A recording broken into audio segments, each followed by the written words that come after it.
Hola, feliz día, amigo. Bienvenidos a su sección de alimentación y bienestar, donde usamos la alimentación y algunas otras herramientas para conseguir una vida plena y saludable. Vamos a hablar de un tema bien polémico, pero que yo creo que aclarándolo desde, digamos, desde todas las dudas que podamos tener, desde una parte fehaciente, técnica, científica, podemos obviamente estar más tranquilos porque nadie quiere un nuevo desastre, digamos, desde el punto de vista sanitario.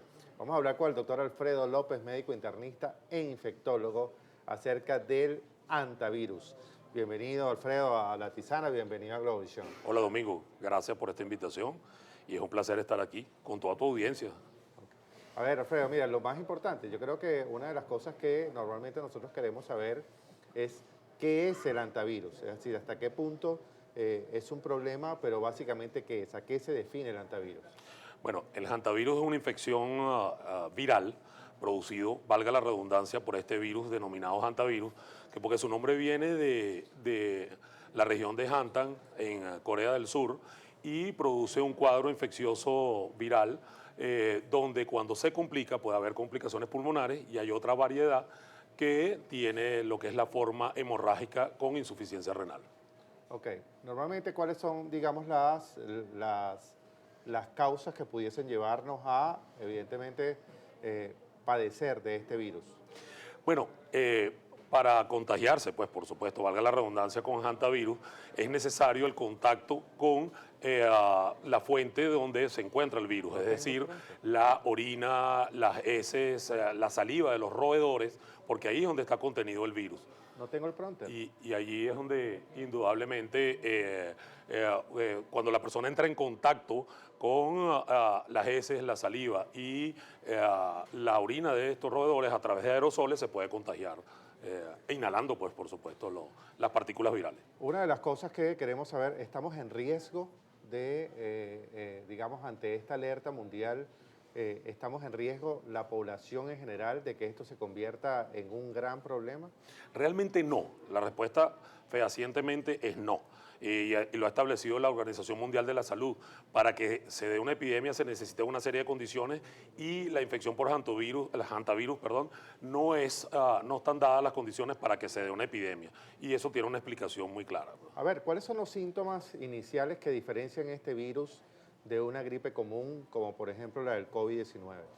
Fíjate, en el caso de la gripe, la influenza o el COVID, muchas veces uno tiene síntomas respiratorios superiores. Te duele la garganta, pierdes el olfato, tienes rinorrea, es decir, estás botando mocos por la nariz y esto no se presenta en hantavirus. Hantavirus generalmente es un cuadro de dolor de cabeza, malestar general, te duelen los músculos, puede haber molestias abdominales, el paciente vomita, puede tener diarrea, pero eso sí, se parece a otras virosis. Muchas veces las virosis inicialmente se parecen todas ¿Puede entre tender a ellas. enmascarar entonces Sí, cualquiera de estas? uno a veces puede interpretar que estás ante la presencia de una virosis, pero no sabes cuál es la diferencia con hantavirus, que tiene que haber el antecedente epidemiológico de haber estado en contacto con roedores que contengan el virus.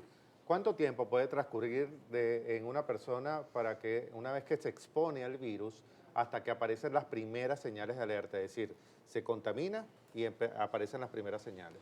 Bueno, eso es lo que se llama el periodo de incubación, que generalmente puede ser de 1 a 3 semanas, a veces puede ser prolongado, puede ser 6 hasta 8 semanas, para que la persona, una vez que inhaló o entró en contacto a través de la piel, o que eso ya lo vamos a conversar después, estuvo en contacto con otra persona, con la nueva cepa Andes, desarrolle la enfermedad.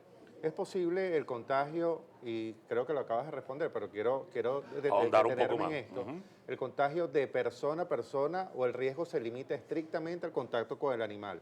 Este tema es importante de cómo se contagia, porque cuando pasamos por el COVID-19, por supuesto el contacto persona a persona era quizás un poco más, se exponía mejor, mayor el riesgo. Entonces, ¿hasta qué punto esto es así en hantavirus?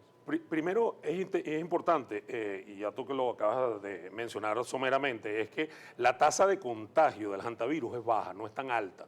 No es como la influenza, no es como el sarampión, no es como el COVID, ¿ok? Eso es lo primero para establecer una diferencia. Lo segundo es que generalmente el hantavirus se contagia cuando uno inhala partículas virales que están contenidas en las heces, en la orina, a través de aerosoles de la orina o en contacto con la saliva del roedor. Solo que está descrito, hay una serie de cepas, dentro de ellos está la cepa Andes, que permite la transmisión de persona a persona. Okay. Pero para que eso se dé, la persona tiene que estar en contacto íntimo, es decir, estar en una misma habitación, estar todo el tiempo juntos. Por ejemplo, en el crucero, en el crucero Hondius, se dio porque ahí estaba todo el mundo confinado, todo el mundo está encerrado allí, claro. Y está o en el camarote o estás en un sitio donde está toda la gente y están todo el tiempo juntos. Entonces, eso permite que se transmita de persona a persona. Pero generalmente el hantavirus no es una enfermedad frecuente y tampoco tiene una tasa de transmisión tan elevada. Tan elevada como fue el caso del COVID-19. En el caso del COVID-19, que es totalmente diferente. Así que no estamos ante la presencia de una pandemia, ni creo que vayamos a estar ante la presencia de una epidemia. ¿Qué medidas de limpieza específica debemos tomar al entrar en contacto con lugares que probablemente han estado cerrados mucho tiempo? Y de allí, obviamente, el tema de la presencia del roedor, obviamente esto que hablábamos del crucero, es decir, esos confinamientos que son por muy larga data, pero ¿hasta qué punto puede ser esto un problema? Sí, sí puede ser un problema si el roedor ha estado allí, ha depositado, por supuesto, sus heces, la orina, etcétera. Entonces, lo importante es hacer una limpieza, pero ¿cómo? No puede uno venir con la escoba a barrerlo porque estás, digamos, claro, esparciendo todas las partículas. No, ahí tienes primero que echar agua, como dicen coloquialmente, echar coleto, claro.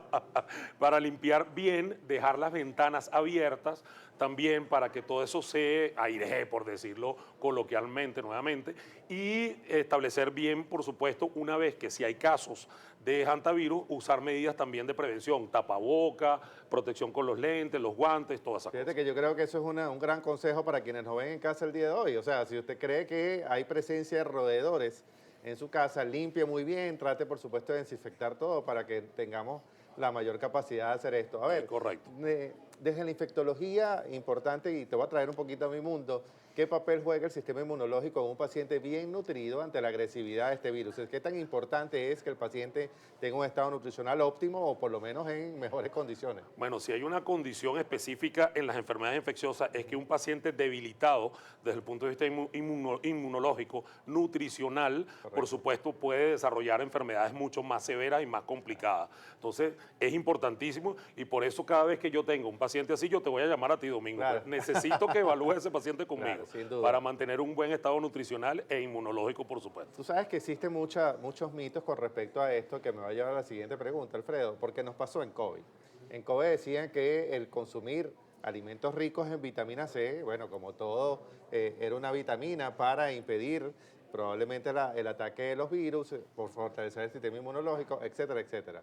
Ahora, ¿existe puntualmente, desde tu perspectiva, algún alimento o macronutrientes específicos que tú recomiendas que tenemos que reforzar en nuestra alimentación? Yo puedo obviamente ahondar en esto, pero quiero saberlo de tu experticia, bueno, mira, desde el punto de vista infectológico. Si algo se estableció un mito sobre eso fue en correcto, COVID. Correcto. Tome magnesio, tome zinc, tome exceso, bueno, no exceso, tome vitamina D. Y tú sabes muy bien que claro, para la dosis incluso de vitamina D es altísima, es claro, mucho más alta, pero aquí lo importante es estar bien nutrido. Yo creo que es un tema de mercado. O sea, si decimos aquí en el programa hoy día, bueno, para prevenir el antivirus tiene que comer tal cosa, bueno, se va a acabar los anaqueles. Y no tiene sentido. Solamente tenemos que comer lo más saludable y lo más orgánicamente posible. ¿Cuál es el protocolo, Alfredo, de acción inmediata si sospechamos que hemos estado en un lugar contaminado?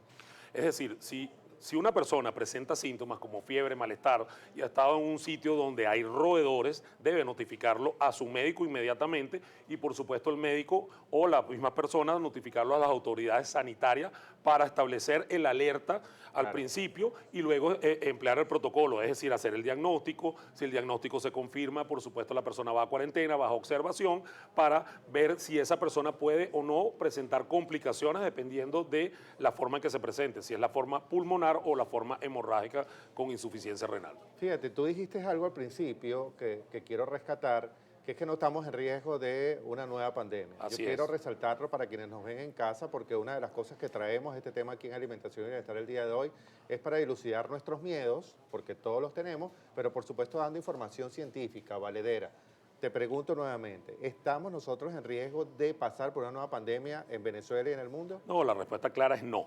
No estamos ante ese riesgo y ya lo que hemos venido explicando anteriormente, pues porque no es un virus de alta transmisión como lo fue COVID, como lo es sarampión, como lo es influenza. La respuesta es no y necesita de ciertas condiciones.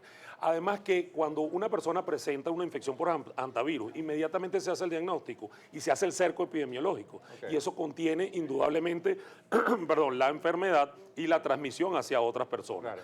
Hay que recordar que esta cepa Andes solamente, o sea, no es tan frecuente. Ella está generalmente en Argentina y Chile y es la única donde se ve esa transmisión a persona y lo que dijimos anteriormente, tiene que haber un contacto íntimo, prolongado, estrecho, perdón, Como fue de el caso de personas. las condiciones Claro, del crucero. del crucero, exactamente. Claro. Mira, tu mensaje final y también tus redes sociales para quienes quieran acudir a tus cuidados, por supuesto, y además a un diagnóstico preciso, porque creo que una vez que usted identifique que está en riesgo o que ha estado en riesgo con esto, pues vaya al médico infectólogo para tratar esta condición.